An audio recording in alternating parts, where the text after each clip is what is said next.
Wananchi Yanga waliendelea kuweka hai matumaini yao ya kusonga mbele katika hatua ya robo fainali ligi ya mabingwa barani Afrika kwa msimu huu wa 2025-26 baada ya kutoka sare ya bao 1-1 kwenye uwanja wa nyumbani wa New Amani Complex visiwani Zanzibar dhidi ya Al Ahly katika mechi ambayo Yanga na Al Ahly waligawana vipindi, ambapo kila moja ilitawala kwa vipindi tofauti, lakini ni Yanga ndio iliyofanya majaribio mengi katika mchezo ambao mwisho wa siku ulimalizika kwa sare ya 1-1, na hivyo Al Ahly wangali wakiendelea kuwa kileleni kwenye msimamo wa kundi lao la B baada ya kufikisha pointi 8, huku Yanga ikishika nafasi ya pili kwa kuwa na pointi 5 ikisubiri matokeo kati ya JS Kabylie na FAR Rabat, ambapo wao wana pointi 2.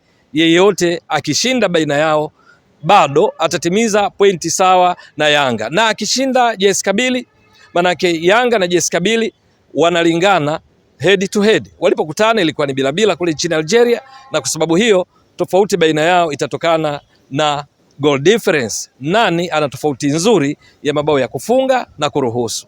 Yanga sare ya leo hii ya bao 1-1 manake ni kwamba imesharuhusu mabao 3, yenyewe imefunga mabao 2, kwa hiyo tofauti ya mabao ni hasi 1. Wakati JS Kabylie katika mechi dhidi ya Al Ahly walifungwa mabao 4-1, lakini katika mechi dhidi ya FAR Rabat walitoka sare, na hivyo matokeo ya mechi ya baadaye leo hii ndio yatakayokuja kuamua nani awe juu ya mwenzake pindi wao wakishinda na kufikisha idadi sawa na Yanga. Mchezo wa leo hii ulikuwa ni Yanga ndio waliotawala zaidi kipindi cha kwanza, wakitawala mpira kwa takriban 59%. Katika kipindi cha kwanza Yanga wakipiga mashuti 6, 2 yakilenga shabaha, likiwa bao lililofungwa katika dakika 45 plus kwenye dakika za nyongeza za muda wa mwamuzi ili kufidia muda uliopotea kwa matukio yasiyohusisha uchezaji wa mpira, na ndipo hapo Yanga wakafunga bao kupitia kwa Ibra Baka akitumia mpira uliokuwa ukigombaniwa katika eneo la Al Ahly, pasi ikitoka kwa Dickson Job baada ya kazi nzuri iliyofanywa na Peudo Pacome Zouzoua. Alikuwa amepokea pasi kutoka kwa Depu, mshambuliaji kinara wa Yanga katika mechi ya leo hii.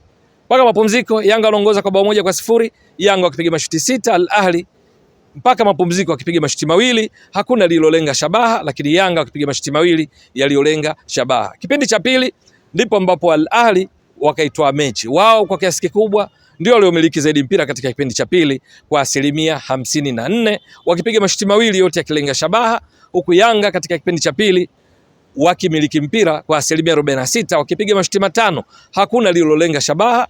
Na ndipo katika kipindi hiki cha dakika 45 za kipindi cha pili Al Ahly wakafunga bao la kusawazisha katika dakika ya 60 likiwekwa wavuni na Aliou Dieng katika mpira wa papatu, mpira uliotokana na pigo la kona, ambapo Yanga katika kuucheza wakajichanganya kati ya Shadrack Sakaboka na Ibra Baka, na ndipo alipounasa mpira Mahmoud Trezeguet na kutoa pasi kwa mfungaji, matokeo ambayo mwisho wa siku likifanya mechi imalizike kwa sare ya 1-1. Ni mechi ambayo Yanga kwa kiasi kikubwa wana mambo mengi chanya pengine kulinganisha na Al Ahly. Walitawala zaidi, walifika zaidi, na hasa katika kipindi cha pili, katika kipindi ambacho Al Ahly walikitumia kusawazisha bao, Yanga walitengeneza nafasi ambazo hata hivyo hawakuzitumia vizuri. Djuki Abuya alicheza vizuri sana eneo la kati akiwa na Damaro Kamara, alipata nafasi 2 akilikabili lango la Al Ahly, lakini mashuti yake yalikwenda nje. Prince Pumelo Dube alikuja kuingia katika kipindi cha pili baada ya kutoka kwa Laurindo Depu, naye kuna nafasi alipata, lakini akakadiria vibaya kwa kuukwepa mpira akiamini kwamba wenzake watauai. Matokeo yake Yanga wakapoteza fursa husika. Kwenye kipindi cha kwanza Yanga, Alan Okello alikuwa amecheza vizuri sana katika mechi ya leo hii. Kabla ya kutoka katika kipindi cha pili alipiga shuti hatari lililokuwa limelenga shabaha, lakini golikipa wa Al Ahly Mustafa Shober aliucheza mpira. Ni mechi ambayo Yanga kwa ujumla wake waligongeana vizuri sana, hasa katika kipindi cha kwanza, lakini mwisho wa siku umiliki wa mpira kwa wastani Yanga 53% dhidi ya 47 za Al Ahly. Yanga wakipiga mashuti 11 kwa jumla, lakini 2 tu yakilenga shabaha. Al Ahly dakika 90 za mchezo wakipiga mashuti 4, kati ya hayo 2 yakilenga shabaha, na hivyo mechi kuisha kwa sare ya 1-1 iliyostahili kutokana na nafasi ambazo kila moja ilizitengeneza. Lakini kuna mambo ambayo Yanga bila shaka watapaswa kufanyia kazi, na hasa kuelekea mwishoni mwa mchezo ambapo ilionekana umakini kuelekea mwishoni mwa mchezo ulionekana kushuka, jambo ambalo liliwafanya Al Ahly wafike zaidi kwa Yanga na hivyo kufanya kipa Djigui Diarra kati ya yale mashuti mawili yaliyopigwa kulenga shabaha, moja wapo ilikuwa ni kuelekea mwishoni mwa mchezo. Shuti zuri alilicheza kutoka kwa Mahmoud Trezeguet na kuifanya Yanga iwe salama. Lakini pia jambo ambalo Yanga pia tutapaswa kufanyia kazi ni juu ya kutumia nafasi wanazojitengenezea wao wenyewe, kwa sababu licha kucheza vizuri sana hasa katika kipindi cha kwanza, licha kufika katika lango la Al Ahly katika kipindi cha pili, bado mechi zima kupiga mashuti mawili tu aliyolenga shabaha ni ushahidi kwamba hawakuwa wakijitendea haki, kwa sababu zipo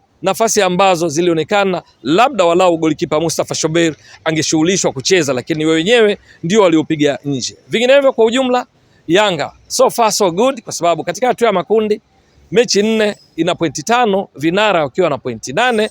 Manake Yanga wanayo nafasi kwamba katika mechi 2 zilizobaki, mechi dhidi ya JS Kabylie itakayochezwa nchini, mechi dhidi ya FAR Rabat itakayochezwa nchini Morocco, huku FAR Rabat wakicheza bila mashabiki, ni mechi ambazo Yanga wanapaswa kuhakikisha kwamba wanapata matukio mazuri, ikibidi kushinda, lakini kubwa zaidi isifungwe. Kwa kufanya hivyo ni dhahiri kwamba Yanga wanayo nafasi ya kwenda hatua ya robo fainali kwa miongoni mwa timu 2 za juu kwenye kundi lao, na hivyo kujiongezea fursa ya kwenda kupigania taji la ligi ya mabingwa barani Afrika kwa msimu huu, kwa sababu ikienda robo fainali itakuwa na fursa ya kupigania kwenda nusu fainali, fainali na hatimaye kuwania ubingwa, maana hakuna ajuaye. Na ni kipi ambacho kilifanya Yanga leo hii itoe ushindani wa kutosha, ikaribia hata kushinda kama ingetumia nafasi zake vizuri?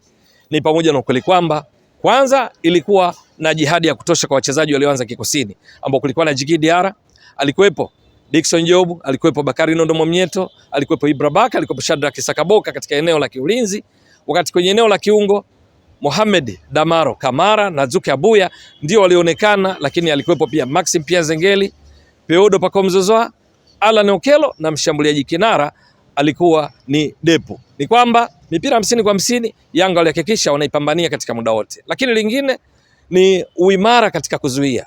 Walipokuwa wakienda kushambulia, Yanga muda wote wanawaacha Ibra Baka, Dickson Job na Bakari Nondo Mwamnyeto hawachezi mbali kutoka katikati ya mstari wa uwanja, jambo ambalo liwawezesha kuhimili mashambulizi ya kujibu ya Al Ahly iliyokuwa ikiongozwa na kina Mahmoud Trezeguet, akina Marwan Atia eneo la kati na Aliou Dieng, lakini kwenye mshambuliaji vile vile walikuwepo akina Ahmed Zizo pamoja na kijana Marwan Osman.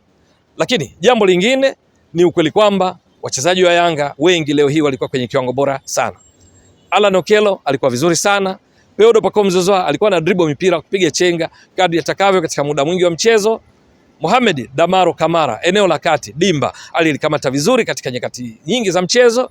Dzuki Abuya mapafu ya mbwa ndio alikimbia sana leo hii katika maeneo tofauti tofauti, ambapo leo hii matumizi yake kwa mwalimu Pedro Gonçalves yalikuwa anacheza sana maeneo ya pembeni kulia, pembeni kushoto, kati unamkuta Dzuki Abuya, na alifanya hivyo kwa sababu jukumu lile la kukamata eneo la kati dimbani alilikamata Mohamed Damaro Kamara. Lakini Depu katika kipindi cha kwanza aliwakamata vizuri mabeki wa kati wa Al Ahly, Yasa Ibrahim na Yasin Marei, kiasi ya kwamba walikuwa wapati muda mzuri wa kuanzisha build up mashambulizi na golikipa Mustafa Shobeir.